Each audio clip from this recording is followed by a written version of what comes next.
Popcorn. Hi, hello, welcome to Local TV's Popcorn for your daily dose of horror happenings in Telugu cinema. Popcorn. Shashank Bianca Desai హీరోయిన్లుగా గీతా కృష్ణ డైరెక్షన్లో రూపొందుతున్న at another different movie coffee bar. ఈ movie ప్రస్తుతం post productions కార్యక్రమాలు జరుపుకుంటూ it's all getting ready to release. మరి ఈ సందర్భంగా director Geetha Krishna met with the media. ఇంకెందుకు ఆలస్యం, let's go and take a look. ఆ ₹1,00,000 ఎంజాయ్. నిన్ను చంపి ఆ ₹1,00,000తో పాతి పెడతాను రా. Yes, I will take a bold decision for the sake of my country.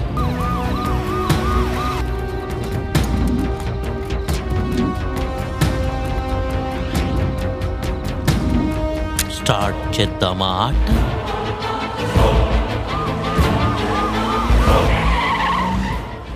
ఈ సినిమా ఖచ్చితంగా మీరు ఊహించినట్టుండదు కానీ హాయ్ లోకల్ టీవీ ప్రేక్షకులకి once again Geetha Krishna. Blue fox cinema అనే సంస్థ స్థాపించిన తర్వాత కాఫీ బార్ అనే ప్రాజెక్ట్ స్టార్ట్ చేసి అది 3 భాషలో తీయడం జరిగింది.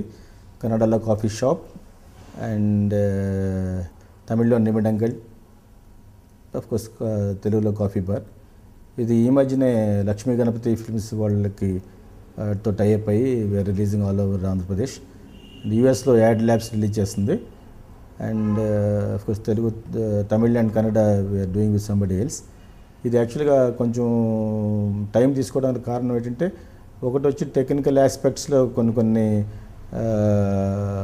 రెక్టిఫికేషన్ చేయడం జరిగింది. 3 భాషలు చేయడం వల్ల ఫస్ట్ టైం స్టేట్ ఫిల్మ్స్ 3 భాషల్లో వెంచర్ చేయడం చేసాం. కానీ ఇటువంటి సినిమాలు కూడా మంచి పబ్లిసిటీ రావాలంటే కొంచెం క్రియేటివ్గా ఆలోచన చేయాలి. కాబట్టి ప్రొడక్షన్ నుంచి కూడా కొంచెం క్రియేటివ్గా ఆలోచించడం జరిగింది ఈ సినిమాని.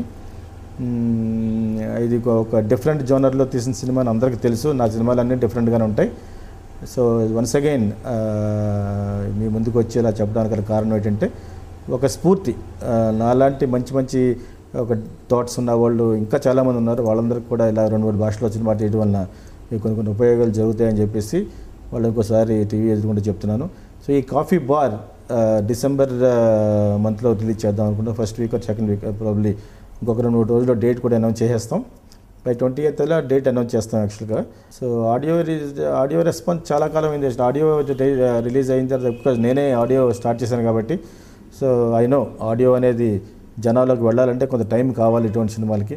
అంటే ఎక్కువ సినిమాల్లో ఉండే మామూలు పాటల్లాగా ఉండే ఆడియో అయితే ఎక్కువ ముందుగా రిలీజ్ అవ్వాల్సిన అవసరం లేదు. ఎందుకంటే ప్రతి పాట ఒకేలాగా ఉంటాయి చాలా కమర్షియల్ సినిమాల్లో. సో విని మన లైబ్రరీలో పెట్టుకోవాలనే పాటలు డెఫినెట్గా నా సినిమాల్లో ఉంటాయని నేను ధైర్యంగా చెప్పగలను. నా చిన్నప్పటి నుంచి నేను తీసిన సంకీర్తన, కోకిలా, కిచుడు అన్ని పాటలు కూడా ఇప్పటికీ కూడా చాలామంది నాకు ఈ మెయిల్స్ అవి వచ్చిన తర్వాత కూడా వాళ్ళు చెప్తూ ఉంటారు. So it's very beautiful songs, good songs, very melodious songs, good different songs, very modern songs. సాహిత్య ప్రకారంగానో సంగీత ప్రకారంగానో ఇళయరాజా అందించిన సంగీతం చాలా బాగుంటుంది అని చెప్తూ ఉంటారు అనమాట. అఫ్కోర్స్ ఈ సినిమాతో నేనే సంగీత దర్శకుడుగా కూడా I'm just given my best అని చెప్పడం గల కారణం ఏంటంటే, audio response is very very good. And cinema release అయిన తర్వాత ఇంకా బాగా పికప్ అవుతుంది యాక్చువల్గా. బికాజ్ సినిమాతో రిలేట్ చేసుకుంటారు అనమాట యాక్చువల్గా. జనరల్గా ఆడియో కొనుక్కునేవాళ్ళు, ఆడియో వినాలనుకునేవాళ్ళు కూడా ముందు విన్నదానికి సినిమాలో చూసిన దానికి వాళ్ళు రిలేట్ చేసుకుంటారు. అట్లా ఓహో నేను విన్న పాట ఇలా ఈ విధంగా పిక్చరైజ్ ఉంది కదా, నేను ఇప్పుడు వినే పాట ఆ విధంగా పిక్చరైజ్ అయి ఉంది కదా అని చెప్పేసి వాళ్ళు చూస్తూ ఉంటారు. ఇప్పుడు టీవీలో మేము చూపించే ప్రమోస్ సాధారణంగా చిన్న బిట్సే ఉంటాయి. నా లెక్క ప్రకారం కూడా మొత్తం పాట చూపించకూడదు టీవీలో. సినిమాలో ఉండేదే 4 పాటలు, ఒక చిన్న కథను. ఆ చిన్న కథలో 300 కథ సినిమాలో టీవీలో చూపించేసి ఉన్న 4 పాటల్లో 90% మొత్తం టీవీలో చూపించేస్తే ఇంక సినిమాకి ఎందుకు వెళ్తాడు? ₹150 టికెట్ కొనుక్కుని మల్టీప్లెక్స్లో ఉండే ఇటువంటి సినిమాలో ఉండాలంటే you should enjoy it. So మొత్తం అంతా కూడా టీవీలో చూపించకూడదు. టీవీలో నాలాగే ఇలా సోది చెప్తూ ఉంటాను మీకు. ఎందుకంటే ఈ సినిమా అలాగ ఉంటుందా, అలా ఉంటుంది, ఇలా ఉండబోద్ది, డెఫినెట్గా డిఫరెంట్ మెసేజ్ సినిమా అవే చెప్పాలి. కానీ ఎక్కువ విజువల్స్ చూపించకూడదు అకార్డింగ్ టు మీ.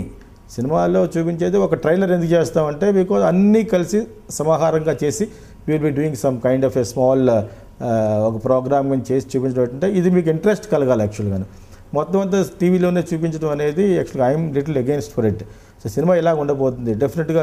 ఎప్పుడో అన్నాను ఒక సందేశం ఉంటుందని చెప్పి, సందేశం ఉన్నది మాత్రం సినిమాగా తీయలేదనుకోండి సినిమా చూడరు. సందేశం కోసమే సినిమా తీసే సినిమాలు డెఫినెట్గా తీయకూడదు. ఇది కేవలం సందేశం కోసం తీసిన సినిమా తెలియదు. ఇది సినిమా థ్రిల్లింగ్గా ఉంటుంది. How nicely it is blend. ఒక మైండ్ గేమ్ అని చెప్పాం కొంతకాలం. What is mind game? So thriller అని చెప్పాం, రియలిస్టిక్ థ్రిల్లర్ అని చెప్పాం. What is realistic thriller and what is a thriller? అసలు థ్రిల్లర్ అంటే ఏంటి? సహజంగా ఉండే థ్రిల్లర్ అంటే ఏంటి? అభూత కల్పనలు ఏమీ లేకుండా హృదయాల్లో ఒక ఆందోళన కలిగిస్తూ ఒక నిజ జీవితంలో ఒక మనిషి ఏ విధంగా ఎమోషనల్గా బ్లాక్మెయిల్ చేయబడతాడు అనేది ఈ మైండ్ గేమ్. యాక్చువల్గా ఆ మైండ్ గేమ్ అనేది ఏంటి, మనం ఇప్పుడు టీవీలో కూడా రియాలిటీ షో అని పెట్టారు. You will have that. నా సినిమాలో ప్రతి సినిమాలో కూడా అప్ టు డేట్ యాక్చువల్గా ఏం జరుగుతుంది ప్రపంచంలో అది ఉంటుంది. Latest point will be there in Geetha Krishna's film అనేది మరోసారి గంటాపదంగా చెప్తాను. ఇప్పుడే కదా, రేపు కూడా నేను తీయబోయే నెక్స్ట్ ఫిల్మ్స్ కూడా ఒక పెద్ద స్టార్ ఉన్న సినిమాలు కూడా it is going to be very very different and up to date ఉండే పాయింట్ ఉంటుంది అన్నమాట. నా మీద కొంత విమర్శ కూడా ఉంది. 10 సంవత్సరాల క్రితం తర్వాత రావాల్సిన సినిమాలు ఇప్పుడే తీసేస్తాడండి. యాక్చువల్గా అది కొంతవరకు నిజమే అయి ఉండొచ్చు. బికాజ్ కోకిల అవన్నీ అప్పుడు తీయడం వల్ల అహెడ్ ఆఫ్ టైమ్స్గా తీసేస్తారని చెప్పేసి ఒక there is a belief on me. Probably correct. Audience ఎప్పుడు కరెక్ట్. యాక్చువల్గా ఆడియన్స్ లైక్ మిగతా బిజినెస్కి కస్టమర్ ఈజ్ గాడ్ అన్నట్టుగా సినిమా తీసే వాళ్ళకి audience are gods. Because they are definitely they give a very good result. ఈ సినిమా ఎంతవరకు ఆడుతుందని చెప్తే డెఫినెట్గా that is been given by audience result. ఈ సినిమా ఎంతకాలం ఆడిందంటే that result has been given by the judgement has given by the audiences. Because they are very very correct. ఇప్పుడే కాదు, 20 ఏళ్ళ నుంచి కూడా ఆడియన్స్ ఎప్పుడు కరెక్ట్ యాక్చువల్గా.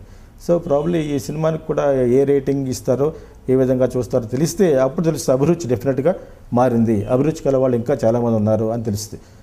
మంచి సినిమాలు తీసే వాళ్ళకి స్ఫూర్తిగా మంచి సినిమాలు చూసే ప్రేక్షకులు ఉంటేనే తీయగలం అనేది ఈ సినిమా ప్రూవ్ చేస్తానని నేను డెఫినెట్గా నమ్ముతాను.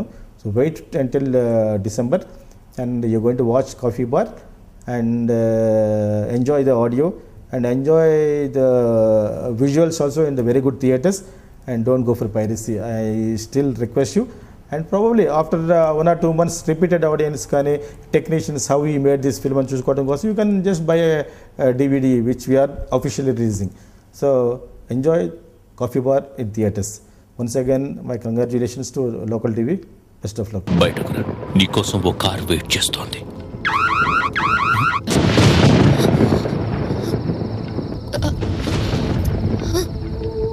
ముక్కుకు సూటిగా, ఓకే, స్ట్రైట్గా, ఎస్. అలాగే ఇంకా ముందుకి. నన్ను టెన్షన్లో పెట్టి చంపకు. ఇంకా 9 గంటల 18 నిమిషాలు. ఏంటి టైం గోలా? అదేదో ₹1,00,00,000 గేమ్తో అయిపోయిందిగా, మళ్ళీ ఏంటి?